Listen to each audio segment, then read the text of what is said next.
نبی پاک صلی اللہ علیہ وسلم کے لیے ڈھال بنے ہوئے تھے، وفات پا گئے، اور اس کے بعد مزید 1 ماہ بھی نہیں گزرا تھا کہ آپ کی رفیقہ حیات حضرت خدیجہ رضی اللہ تعالیٰ عنہا بھی وفات پا گئیں، جن کی ذات آپ صلی اللہ علیہ وآلہ وسلم کے لیے وجہ سکون بنی رہی تھی۔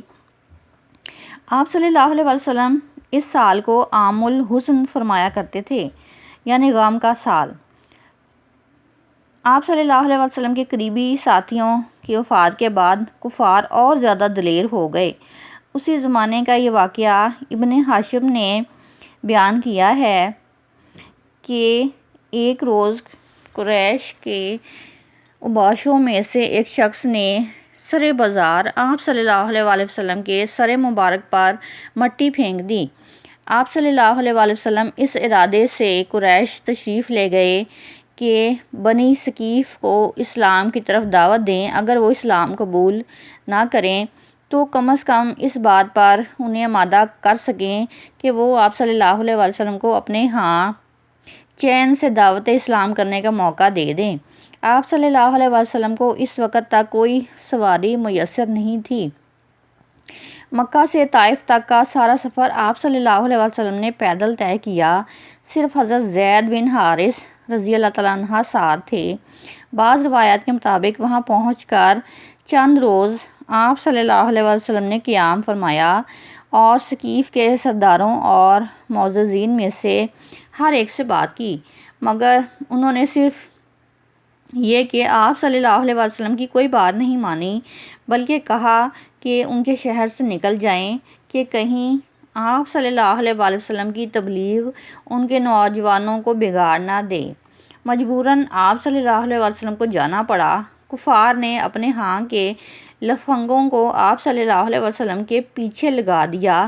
وہ راستے کے دونوں طرف آپ صلی اللہ علیہ وآلہ وسلم پر آوازیں کستے، گالیاں دیتے اور پتھر مارتے چلے گئے، یہاں تک کہ آپ صلی اللہ علیہ وآلہ وسلم زخموں سے چور ہو گئے اور جوتیاں خون سے بھر گئیں۔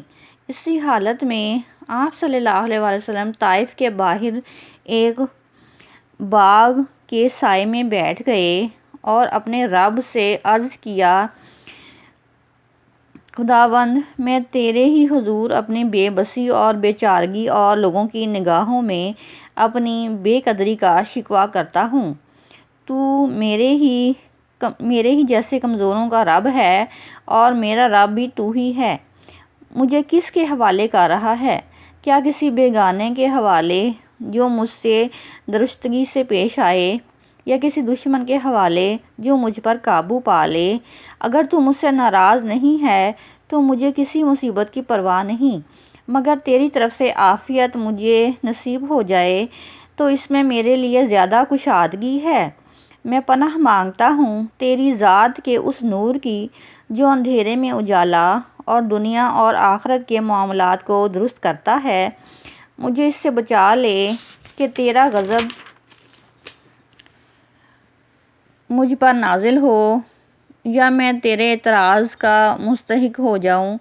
تیری مرضی پر راضی ہوں یہاں تک کہ تو مجھ سے راضی ہو جائے۔ کوئی زور اور طاقت تیرے بغیر نہیں۔ دل شکستہ جب آپ صلی اللہ علیہ وآلہ وسلم تھے اور تنازل منازل کے قریب پہنچے تو محسوس ہوا کہ آسمان پر ایک بادل سا چھایا ہوا ہے۔ نظر اٹھا کر دیکھا تو جبرائیل علیہ السلام سامنے موجود تھے۔ انہوں نے پکار کر کہا، آپ صلی اللہ علیہ وآلہ وسلم کی قوم نے جو کچھ آپ صلی اللہ علیہ وآلہ وسلم کو جواب دیا ہے، اللہ تعالیٰ نے اسے سن لیا۔ اب یہ پہاڑوں کا انتظامی فرشتہ اللہ تعالیٰ نے بھیجا ہے۔ آپ صلی اللہ علیہ وآلہ وسلم جو حکم دینا چاہیں اسے دے سکتے ہیں۔ پھر پہاڑوں کے فرشتے نے آپ صلی اللہ علیہ وآلہ وسلم کو سلام عرض کیا۔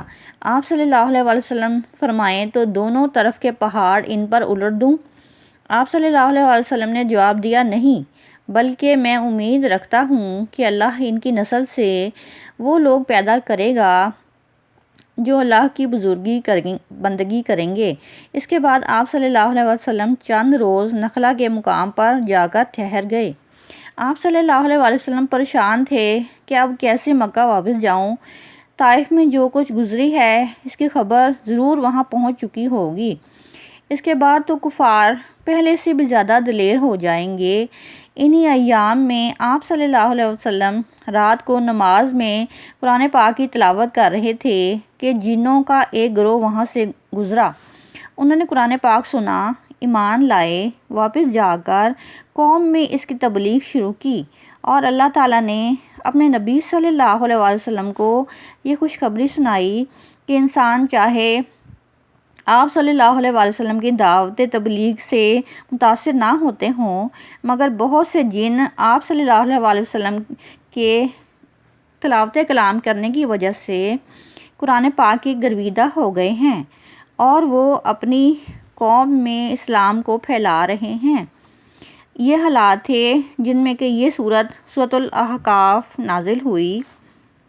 پوری صورت میں انسانی جذبات کا ادنا تاثر بھی نہیں پایا جاتا ہے جو ان حالات سے گزرنے والے انسان کے اندر فطری طور پر پیدا ہوتے ہیں۔ آپ نبی پاک صلی اللہ علیہ وسلم ایک بشر تھے۔ بے پناہ صدمات آپ صلی اللہ علیہ وسلم کو سہنا پڑے، نیز یہ کہ طائف میں ہونے والے اس پرجوش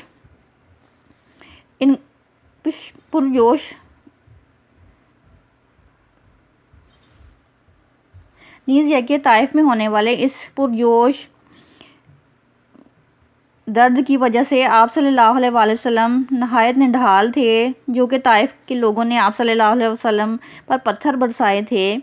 فطری طور پر یہ جذبات پیدا ہوتے تھے کہ آپ صلی اللہ علیہ وسلم کچھ غم و غصے کا اظہار فرماتے، مگر سورۃ الاحقاف کی ہر آیت کو پڑھنے سے ہر انسان یہ بخوبی سمجھ سکتا ہے کہ یہ کلام نبی پاک صلی اللہ علیہ وسلم نے خود نہیں لکھا ہے، بلکہ اللہ تعالیٰ کی طرف سے بھیجا گیا ہے۔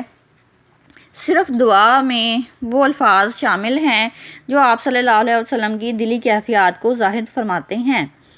سورت کا موضوع کفار کو ان گمراہیوں کے نتائج سے خبردار کرنا ہے جن میں وہ نہ صرف مبتلا تھے بلکہ بڑے اثر اور غرور سے اس پر جمے ہوئے تھے، اور برعکس اس کے کہ جو شخص نبی پاک صلی اللہ علیہ وسلم ان کو سمجھانے میں لگے ہوئے تھے اور ان کو گمراہیوں سے نکالنے کے لیے کوشاں تھے، انہی کے خلاف یہ کفار سازشوں میں لگے ہوئے تھے۔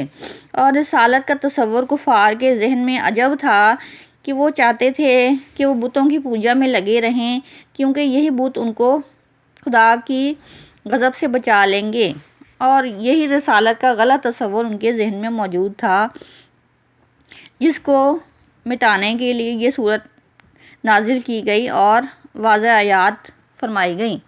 سورۃ الاحقاف کو پڑھنے کے کچھ فوائد ہیں کہ اگر بارش نہ ہوتی ہو، کھیتی سوکھ جائے، تو چند دن باوضو 13 بار سورۃ الاحقاف پڑھیں، انشاءاللہ کھیتی ہری ہو جائے گی اور بارش ہو جائے گی۔ اس کے علاوہ اگر جادو اور نظر بد کا اثر ہو جائے تو اس کو ختم کرنے کے لیے سورۃ الاحقاف پڑھیں۔ بہتان، جھوٹ، تہمت، غیبت اور جن اور ان سے برائیوں سے انشاءاللہ محفوظ رہیں گے۔ وآخر دعوانا ان الحمدللہ رب العالمین۔